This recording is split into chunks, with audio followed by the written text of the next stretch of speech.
Pure resistive circuit. ഒന്നാമത് പഠിക്കാൻ പോകുന്ന ആരെ പറ്റിയാണ്? Pure resistive circuit. Pure resistive circuit. So നമ്മൾ സർക്യൂട്ടിൽ ആര് മാത്രമേ ഉള്ളൂ? സർക്യൂട്ട് ഡയഗ്രാം വരയ്ക്കാൻ പോവാണ്. ഈ സർക്യൂട്ടിൽ ആര് മാത്രമേ ഉള്ളൂ? നമ്മുടെ റെസിസ്റ്റൻസ് മാത്രമേ ഉള്ളൂ. R എന്ന റെസിസ്റ്റൻസ് മാത്രമേ ഉള്ളൂ സർക്യൂട്ട്. ഇതാണ് നമ്മുടെ സർക്യൂട്ട് ഡയഗ്രാം. സോ നമ്മൾ ഒന്ന് ആരെ പറ്റി പഠിക്കണം? സർക്യൂട്ട് ഡയഗ്രത്തെ പറ്റി പഠിക്കണം. ഓക്കെ, സർക്യൂട്ട് ഡയഗ്രാം വരയ്ക്കാൻ എളുപ്പമല്ലേ? Simple, so simple. അടുത്തത്, നമ്മുടെ എല്ലാ വീട്ടിൽ കിട്ടുന്നത് എന്താണ്? 230 വോൾട്ടാണ്. ശരിയാണോ? എൻ്റെ വീട്ടിൽ കിട്ടുന്നതും നിങ്ങളുടെ വീട്ടിൽ കിട്ടുന്നതും എല്ലാം 230 വോൾട്ടാണ്. KCB തരുന്നത് 230 വോൾട്ടേജ് ആണ്. പക്ഷേ എന്നും വിചാരിച്ച് നമ്മുടെ വീട്ടിലെല്ലാം കറണ്ട് ബില്ല് ഒരുപോലെ ആയിരിക്കും? അല്ല. എൻ്റെ വീട്ടിലെ കറണ്ട് ബില്ലല്ല നിങ്ങളുടെ വീട്ടിലെ കറണ്ട് ബില്ല്. കാരണം എന്താണ്? നമ്മളെ കറണ്ട് എന്ന് പറയുന്നത് ആരാ വലിച്ചെടുക്കുന്നേ?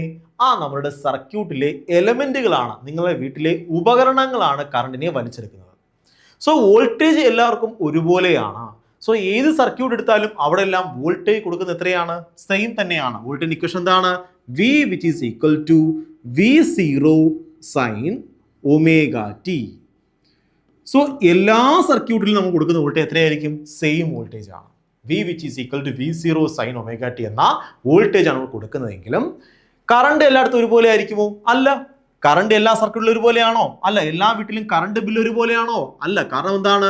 കറണ്ടിനെ വലിച്ചെടുക്കുകയാണ് ചെയ്യുന്നത്. ആരാ വലിച്ചെടുക്കുന്നത്? ഈ എലമെന്റുകൾ, സർക്യൂട്ടിൽ കണക്ട് ചെയ്ത എലമെന്റുകൾ കറണ്ടിനെ എന്ത് ചെയ്യും മക്കളെ? വലിച്ചെടുക്കും. സോ ഓരോ എലമെന്റിനും ഓരോ ശക്തിയായിരിക്കും ഉള്ളത്. അതെന്ത് ചെയ്യും? ഈ വോൾട്ടേജിൽ നിന്നും ആരെ വലിച്ചെടുക്കണം? കറണ്ടിനെ വലിച്ചെടുക്കണം. സോ കറണ്ട് എന്ന് പറയുന്നത് ആരുമായി ബന്ധപ്പെട്ടിരിക്കുന്നു? റെസിസ്റ്ററുമായിട്ട് അല്ലെങ്കിൽ എലമെന്റുകളുമായിട്ട് ബന്ധപ്പെട്ടിരിക്കുന്നു. സോ ഇവിടെ നിങ്ങൾ ഏത് എലമെന്റ് ആണ് കണക്ട് ചെയ്യുന്നത്? ഇവിടെ നിങ്ങൾ റെസിസ്റ്റർ ആണോ കണക്ട് ചെയ്യുന്നത്? ഇവിടെ നിങ്ങൾ ഇൻഡക്ടർ ആണോ കണക്ട് ചെയ്യുന്നത്? ഇവിടെ നിങ്ങൾ കപ്പാസിറ്റർ ആണോ കണക്ട് ചെയ്യുന്നത്? ഇവിടെ നിങ്ങളാണെങ്കിൽ ബൾബാണോ കണക്ട് ചെയ്യുന്നത്? നിങ്ങൾക്ക് എന്തും കണക്ട് ചെയ്യാൻ കഴിയും. ആ കണക്ട് ചെയ്യുന്ന എലമെന്റുകളാണ് ആരെ വലിച്ചെടുക്കുന്നത്? കറണ്ടിനെ വലിച്ചെടുക്കുന്നത്. കാര്യം മനസ്സിലായോടാ? സോ വോൾട്ടേജ് എല്ലാം ഒരുപോലെ കൊടുക്കും, പക്ഷെ കറണ്ട് എല്ലാവർക്കും ഒരുപോലെ ആയിരിക്കുമോ? അല്ല. കാരണം എന്താണ്? സർക്യൂട്ടിൽ കണക്ട് ചെയ്യുന്ന എലമെന്റുകളാണ് ആരെ വലിച്ചെടുക്കുന്നത്? കറണ്ടിനെ വലിച്ചെടുക്കുന്നത്. സോ അങ്ങനെയെങ്കിൽ നമുക്ക് എന്ത് ചെയ്യാം?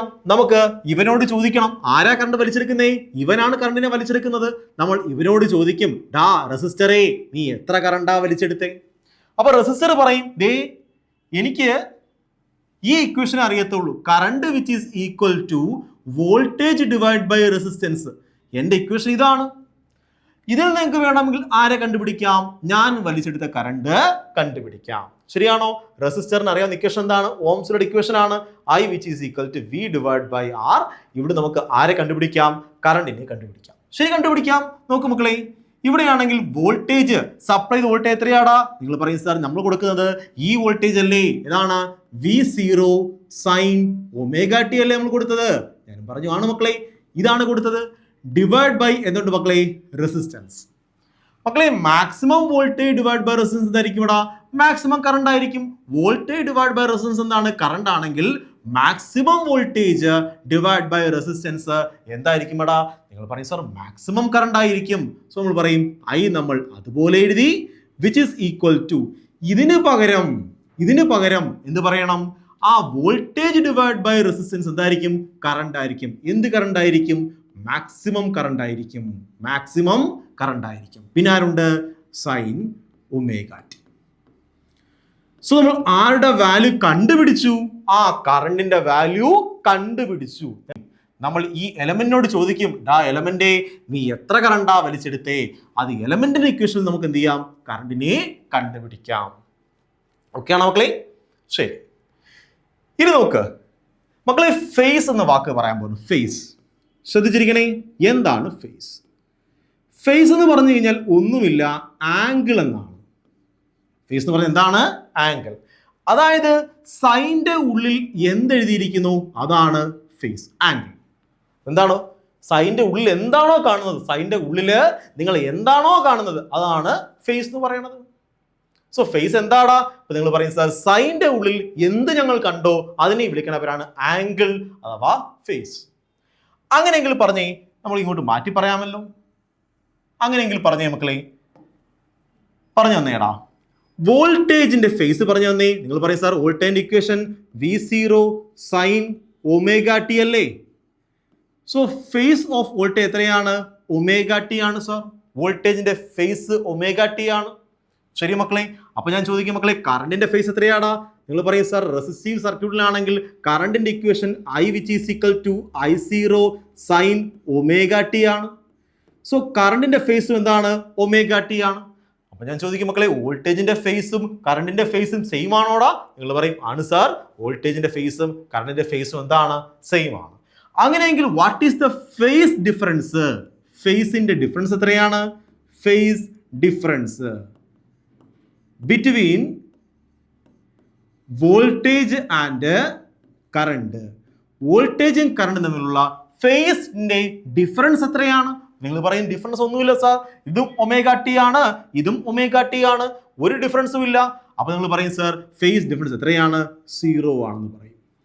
ഫേസ് ഡിഫറൻസ് 0 ആണെന്ന് പറയും. മക്കളെ കാര്യം മനസ്സിലായോ? ശരി, നോക്ക്, ഇനി നിങ്ങൾ ശ്രദ്ധിച്ചിരിക്കണം. ഇവിടെയാണെങ്കിൽ ഫേസ് ഡിഫറൻസ് ഞാൻ പറഞ്ഞു. അതുപോലെയാണെങ്കിൽ ഞാൻ മറ്റൊരു കാര്യം പറയാൻ പോവാണ്, ഫേസർ. എന്താണ് ഫേസർ? കാണിച്ചു തരാം, ശ്രദ്ധിച്ചിരിക്കുക. ഫേസർ എന്താണെന്ന് കാണിച്ചു തരാൻ പോവാണ്. നോക്കിയിരിക്കുക. ഇവിടെയാണെങ്കിൽ AC വോൾട്ടേജ് ഇങ്ങനെ വരയ്ക്കും. നിങ്ങൾ പറയും സാർ ഇതാണ് AC വോൾട്ടേജ്. ഇങ്ങനെ AC വോൾട്ടേജ് പോയിക്കൊണ്ടിരിക്കും. ശരി മക്കളെ, ഈ വോൾട്ടേജിനെ നമുക്കാണെങ്കിൽ ഓരോ സമയത്തും വോൾട്ടേജിന്റെ വാല്യൂ എന്ത് ചെയ്യും? മാറിക്കൊണ്ടിരിക്കുകയാണ്. വോൾട്ടേജിന്റെ വാല്യൂ ചെറുതാണ്, അത് കൂടി കൂടി കൂടി വലുതായി മാക്സിമമായി, കുറഞ്ഞ് കുറഞ്ഞ് കുറഞ്ഞ് 0 ആയി, അത് കൂടി കൂടി കൂടി നെഗറ്റീവ് മാക്സിമമായി, അത് കുറഞ്ഞ് കുറഞ്ഞ് കുറഞ്ഞ് 0 ആയി, അങ്ങനെ അങ്ങനെ പോയിക്കൊണ്ടേയിരിക്കുകയാണ് AC വോൾട്ടേജ്. നമുക്ക് ഈ വോൾട്ടേജിനെ ആണെങ്കിൽ എന്തായിട്ട് റെപ്രസെന്റ് ചെയ്യാം? ഒരു വെക്ടർ ആയിട്ട് റെപ്രസെന്റ് ചെയ്ത് കഴിഞ്ഞാൽ ആ വെക്ടർ ആണെങ്കിൽ വ്യത്യസ്ത ആംഗിളിൽ കിടന്ന് കറങ്ങിക്കൊണ്ടിരിക്കണം തോന്നും. നമുക്ക് ചുമ്മാ കരുതിക്കൂ, ഇവിടെയാണെങ്കിൽ എൻ്റെ കയ്യിലൊരു കയറുണ്ട്. ഇതുകൊണ്ട് ഒരു കയറുണ്ട്, ഇങ്ങനെ നീണ്ടൊരു കയറാണ് കണ്ടോ, അങ്ങനെ കിടക്കുകയാണ്. ഒരു വലിയ കയർ ഇങ്ങനെ കിടക്കുകയാണ്. നിങ്ങൾ കയറിൻ്റെ ഒരു എൻഡിൽ പിടിച്ചു കേട്ടോ, കയറിൻ്റെ ഒരു എൻഡിൽ പിടിച്ചു. എന്നിട്ട് ഞാൻ കയർ ഇങ്ങനെ കൈകൊണ്ട് കറക്കാൻ പോവാണ് കണ്ടോ. അപ്പോൾ ഇവിടെ കയർ എന്ത് ചെയ്യും? ഒരു നീണ്ട കയറാണ്. ചെറിയ കയറാണെങ്കിൽ കയർ കറങ്ങും. ചെറിയ കയറ എന്ത് ചെയ്യും? എൻ്റെ കയ്യിലൂടെ കയറിൻ്റെ ചെയ്യും കറങ്ങും. ഇത് വലിയ കയറാണ്. സോ എൻ്റെ കൈ എന്ന് പറഞ്ഞാൽ ഇത്രയേ ഉള്ളൂ, ഒരു കുഞ്ഞ് ഞാനാണ് കണ്ടോ, ഒരു കുഞ്ഞ് ഞാനാണ്. ഇത് വലിയ കയറാണ്. ഞാൻ എന്ത് ചെയ്യാണ്? അതിനെ ഇങ്ങനെ കറക്കാൻ നോക്കുമ്പോൾ ഇവിടെ എന്ത് ഫോം ചെയ്യും? ഇവിടെ ആക്ച്വലി ഫോം ചെയ്ത് കയർ കറങ്ങത്തില്ല, കയർ വലിയ കയറാണ്. ആ കയർ എന്ത് ചെയ്യും മക്കളെ? ഞാൻ കൈയിട്ട് ഇങ്ങനെ കറക്കുന്നതിൻ്റെ ഫലമായിട്ട് കണ്ടോ, ഇങ്ങനെ കൈ റൊട്ടേറ്റ് ചെയ്തതിൻ്റെ ഫലമായിട്ട് ഇവിടെ കയർ എന്ത് ചെയ്യും? വേവ് അടിക്കും. കയർ എന്ത് ചെയ്യും? അവിടെ വേവ് കയറിലുണ്ടാവും. സോ ഇതിൻ്റെ ആണെങ്കിൽ റെപ്രസെൻറ്റേഷൻ കാണിച്ചു തരാം. ഇതിൻ്റെ റെപ്രസെൻറ്റേഷൻ കാണിച്ചു തരാം. സോ ഈ വേവ് എങ്ങനെയാണ് ഫോം ചെയ്യുന്നത്? നിങ്ങൾ നോക്കിയാൽ നിങ്ങൾക്ക് മനസ്സിലാകും. വേവ് ഫോം ചെയ്യുന്നത് ഇവിടെയാണെങ്കിൽ നമ്മളുടെ ഈ വോൾട്ടേജ് വെക്ടർ, കൈ എന്ന് പറയുന്നത് വോൾട്ടേജ് വെക്ടറാണ് വിചാരിച്ചു. ആ വെക്ടർ ഇങ്ങനെ റൊട്ടേറ്റ് ചെയ്തുകൊണ്ടിരിക്കുകയാണ്. ഈ വെക്ടർ ഇങ്ങനെ റൊട്ടേറ്റ് ചെയ്തതിൻ്റെ ഫലമായിട്ടാണ് എന്തുണ്ടാവുന്നത്? ഈ കറണ്ട് ഫോം ചെയ്യുന്നത്, അല്ലെങ്കിൽ ഈ വേവ് ഫോം ചെയ്യുന്നത്.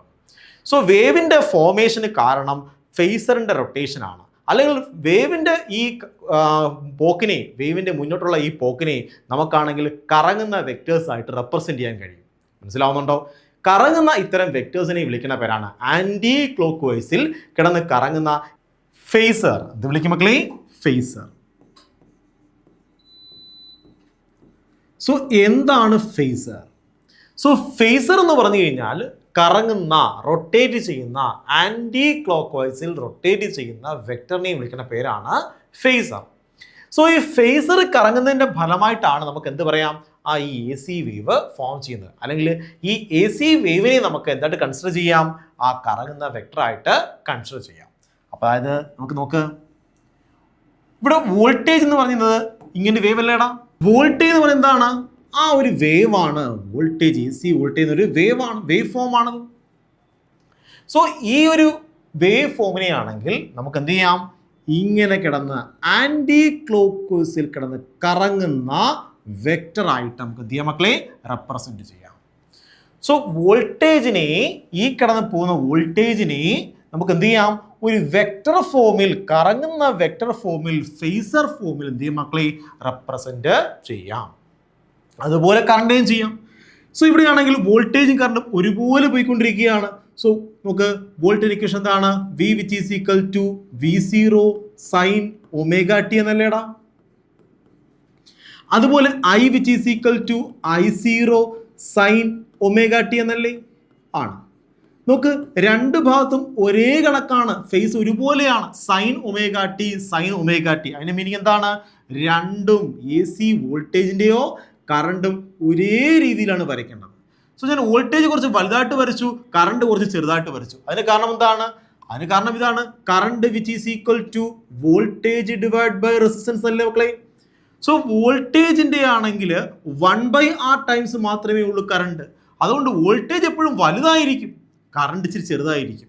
ഫോർ എക്സാമ്പിൾ വോൾട്ടേജ് എന്ന് പറയുന്നത് വെറുതെ കരുതിക്കോ 200 വോൾട്ട് ആണെന്ന് കരുതിക്കോ, റെസിസ്റ്റൻസ് 10 ആണെന്ന് കരുതിക്കോ. സോ കറണ്ട് എത്ര കിട്ടും? നമുക്ക് 20 കിട്ടത്തുള്ളൂ. ശരിയാണോ? സോ വോൾട്ടേജ് വലുത്, കറണ്ട് എന്തായിരിക്കും? ചെറുതായിരിക്കും. കറണ്ട് വാല്യൂ ചെറുതായിരിക്കും. രണ്ടും ഒരുപോലെ പോവുകയാണ്, ഒരേ സൈനായിട്ടാണ് പോണത്. രണ്ടും സൈൻ തന്നെയാണ്, ഒരുപോലെ പൊങ്ങും ഒരുപോലെ താഴും, ഇങ്ങനെ പോയിക്കൊണ്ടിരിക്കും. അപ്പൊ നമുക്ക് കറണ്ടിനെ വരച്ചു കഴിഞ്ഞാൽ കറണ്ടിനെ ഇവിടെ ഇങ്ങനെ വരച്ചുകൂടെ? വോൾട്ടേജിനോടൊപ്പം സഞ്ചരിക്കുകയാണ് കറണ്ട്. കറണ്ട് എന്ത് ചെയ്യാണ്? വോൾട്ടേജിനൊപ്പം എങ്ങനെ സഞ്ചരിക്കുകയാണ്? Anti clock വൈസിൽ. കണ്ടോ, ഒട്ടിയിരിക്കുകയാണ്. രണ്ട് ക്ലോക്കിന്റെ സൂചികൾ ഒട്ടിയിരിക്കുകയാണ്. ഒന്ന് വലിയ സൂചി, മറ്റൊരു ചെറിയ സൂചി. വലിയ സൂചി ആരാണ്? വോൾട്ടേജ്, കാരണം അതിന്റെ വാല്യൂ കൂടുതലാണ്. ചെറു സൂചി ആരാണ്? കറണ്ട്. പക്ഷെ ഒരേ രീതിയിൽ കറങ്ങിക്കൊണ്ടിരിക്കുകയാണ്. കണ്ടോ, ഒരുപോലെ ആന്റി ക്ലോക്ക് വൈസിൽ കിടന്ന് കറങ്ങിക്കൊണ്ടിരിക്കുകയാണ്. മക്കളെ, ഇതിന്റെ ഈ റെപ്രസെന്റേഷൻ വിളിക്കുന്ന പേരാണ് ഫേസർ ഡയഗ്രം എന്ന് പറയും. സോ ഫേസ് ഡയഗ്രം എങ്ങനെ വരയ്ക്കുന്നേ? നിങ്ങൾ പറയും സർ സിമ്പിൾ. ഫേസ് ഡയഗ്രം ഇങ്ങനെയാണ് വരയ്ക്കുന്നത്. ഫേസ് ഡയഗ്രം എന്ന് പറഞ്ഞാൽ വോൾട്ടേജ് ഇതാണ്, അതിന് സെയിം ആംഗിളിലാണ്, സെയിം ഡയറക്ഷനിലാണ് കറണ്ട്. വോൾട്ടേജിനും കറണ്ടിനും ഇടയിലുള്ള ഫേസ് ഡിഫറൻസ് എത്രയാണ്? വോൾട്ടേജിനും കറണ്ടിനും ഇടയിലുള്ള ഫേസ് ഡിഫറൻസ് എത്രയാണ് മക്കളെ? ഫേസ് ഡിഫറൻസ് എന്ന് പറയുന്നത് വോൾട്ടേജ് ഫേസറും കറണ്ട് ഫേസറിനും ഇടയിലുള്ള ആംഗിൾ ആണ് ഫേസ് ഡിഫറൻസ്. നമ്മൾ നേരത്തെ വേറെ പറഞ്ഞായിരുന്നു ആംഗിളിന്റെ ഡിഫറൻസ്. ഇവിടെ ഞാൻ എന്താ പറഞ്ഞേ? വോൾട്ടേജ് എന്ന ഫേസറും കറണ്ട് എന്ന ഫേസറും അതിനിടയിൽ ഉണ്ടാക്കുന്ന ആംഗിൾ എത്രയാണ്? ഫേസ് ഡിഫറൻസ് എത്രയാണ്? 0 ഡിഗ്രി. സോ ഫേസ് ഡിഫറൻസ് നമുക്ക് രണ്ട് രീതിയിൽ റെപ്രസെന്റ് ചെയ്യാം. എന്താണ്? വോൾട്ടേജിന്റെ ഇക്വേഷനിൽ ഒമേഗ ടി ഉണ്ടായിരുന്നു. നോക്ക് മക്കളെ, വോൾട്ടേജ് ഇക്വേഷൻ നോക്കടാ. വോൾട്ടേജ് ഇക്വേഷനിൽ ഫേസ് എത്രയായിരുന്നു? ഒമേഗ ടി ആയിരുന്നു. കറണ്ടിന്റെ ഇക്വേഷനിലെ ഫേസ് അഥവാ ആംഗിൾ എത്രയായിരുന്നു? ഒമേഗ ടി ആയിരുന്നു. അവയുടെ ഡിഫറൻസിനെ വിളിക്കുന്ന പേരാണ് ഫേസ് ഡിഫറൻസ്. ഒരു രീതി അങ്ങനെ പറയാം. മറ്റൊരു രീതിയിൽ എങ്ങനെ പറയാം? വോൾട്ടേജ് എന്ന ഫേസറും കറണ്ട് എന്ന ഫേസറും അവയ്ക്കിടയിൽ ഉണ്ടാക്കുന്ന ആംഗിളിനെ വിളിക്കുന്ന പേരാണ് ഫേസ് ഡിഫറൻസ്. അങ്ങനെയും പറയാം. സോ ഫേസ് ഡിഫറൻസ് എങ്ങനെയാണ്? എങ്ങനെ പറഞ്ഞാലും 0 ആണ്. എങ്ങനെ പറഞ്ഞാലും 0 ആണ്. മക്കളെ മനസ്സിലായോ? സോ ഫേസർ എന്താണെന്ന് മനസ്സിലായി. റൊട്ടേറ്റ് ചെയ്യുന്ന വെക്ടറാണ് ഫേസർ. വേവിനെ നമുക്ക് ഫേസർ ആയിട്ട് എന്ത് ചെയ്യാൻ പറ്റും? നമുക്ക് റെപ്രസെന്റ് ചെയ്യാൻ കഴിയും. സോ വോൾട്ടേജിന്റെ ഫേസർ നമുക്ക് എന്ത് മനസ്സിലായി? ഇങ്ങനെയാണ്, അതിങ്ങനെ കറങ്ങിക്കൊണ്ടിരിക്കുകയാണ്. സോ നമുക്ക് ഇത് ശരിയാണോടാ? ഇത് കറങ്ങി ഇങ്ങനെ വരത്തില്ലേ? വോൾട്ടേജ് ഇങ്ങനെ വരുമ്പോൾ കറണ്ടും അങ്ങനെ പോകും. വോൾട്ടേജ് ഇങ്ങനെ വരുമ്പോൾ കറണ്ടും അങ്ങനെ പോകും. വോൾട്ടേജ് ഇങ്ങനെ വരുമ്പോൾ കറണ്ടും ഇങ്ങനെ പോകും. സോ ഇങ്ങനെ കറങ്ങിക്കൊണ്ടിരിക്കുകയാണിത്. നമുക്ക് എപ്പോൾ വേണമെങ്കിലും ഏത് ഡയറക്ഷൻ നമുക്ക് വരയ്ക്കാൻ പറഞ്ഞുകൂടെ? ഇങ്ങനെ വരച്ചുകൂടെ? വരയ്ക്കാം. ഇങ്ങനെ വരച്ചുകൂടെ? വരയ്ക്കാം. ഇങ്ങനെ വരച്ചുകൂടെ? വരയ്ക്കാം. എങ്ങനെ വേണമെങ്കിലും വരയ്ക്കാൻ കഴിയും. സോ ഫേസർ എങ്ങനെ വരയ്ക്കുന്ന മക്കളെ? ഫേസർ എങ്ങനെയാണോ വരയ്ക്കുന്നത്? ഫേസർ എങ്ങനെ വരയ്ക്കുന്നത്? നിങ്ങൾ പറയും സർ സ്റ്റാൻഡേർഡ് രീതി ഇങ്ങനെയാണ്. Voltage, current, phase difference. നമ്മൾ ഫേസ് ഡിഫറൻസിനെ ഫൈ നഷ്ടമുണ്ടോ സൂചിപ്പിക്കുന്നത് കേട്ടോ. ഫേസ് ഡിഫറൻസ്, ഫേസ് ഡിഫറൻസ് നമ്മളതിനെ എന്ത് അക്ഷരമാണ് സൂചിപ്പിക്കുന്നത്? ഫൈ. ഫൈ ഫൈ അതിൻ്റെ വാല്യൂ എത്രയാണ്? 0. ഫൈ എത്രയാണ്? 0 ആണ്. 0 ഡിഗ്രിയാണ്. ഓക്കെ, ഇനി ഇതിന്റെ ഗ്രാഫ് എങ്ങനെ വരയ്ക്കും? നമ്മൾ ഗ്രാഫ് വരച്ചാണ് ഓൾറെഡി. ഗ്രാഫ് എങ്ങനെ വരയ്ക്കുന്നേ? ഗ്രാഫ് 6ാമത്തെ കാര്യമായിരുന്നു. ഗ്രാഫ് എങ്ങനെ വരയ്ക്കുന്നേ? വോൾട്ടേജ് വരച്ചു. Voltage V which is equal to V0 sin omega t. വോൾട്ടേജിനെ വരച്ചു. വോൾട്ടേജ് പോകുന്ന അതേ രീതിയിൽ ആരും വരയ്ക്കണം? കറണ്ടിനെ വരയ്ക്കണം. വോൾട്ടേജ് കൂടുമ്പോൾ കറണ്ടും കൂടും. വോൾട്ടേജ് 0 ആകുമ്പോൾ കറണ്ടും 0 ആകും. കാരണം എന്താണ്? ഒരേപോലെ പൊങ്ങുകയും ഒരുപോലെ താരുകയും ചെയ്യുകയാണ്. ഒരുപോലെ ഒരേ ആംഗിൾ സഞ്ചരിക്കുകയാണ്. മനസ്സിലായോ? സോ ഒരുപോലെ വരയ്ക്കണം. മനസ്സിലായോ? സോ കറണ്ട് എങ്ങനെയാണ്? ഇതാണ് I0 കറണ്ട്, -I0 കറണ്ട്. ഇനി ആംഗിൾ പറയുന്നത് എങ്ങനെയാണ്? ഇതൊരു ഫുൾ സൈക്കിളാണ്. മക്കളെ ഫുൾ സൈക്കിൾ എന്ന് എത്രയാണ്? 0 to t ആണ് ഫുൾ സൈക്കിൾ എന്ന് പറഞ്ഞാൽ. അതിന്റെ പകുതി എത്രയാടാ? t/2. അതിന്റെ പകുതി എത്രയാണ്? t/4. സോ കാല്, അര, മുക്കാല്. മുക്കാൽ എന്ന് പറയുന്നത് എന്താണ്? 3t/4. പിന്നെ ടി. ഓക്കെ ആണോ? സോ കാല്, അര, മുക്കാല്, ടി. ഓക്കെ ആണോ? കാൽ ടി, അര ടി, മുക്കാൽ ടി, ടി.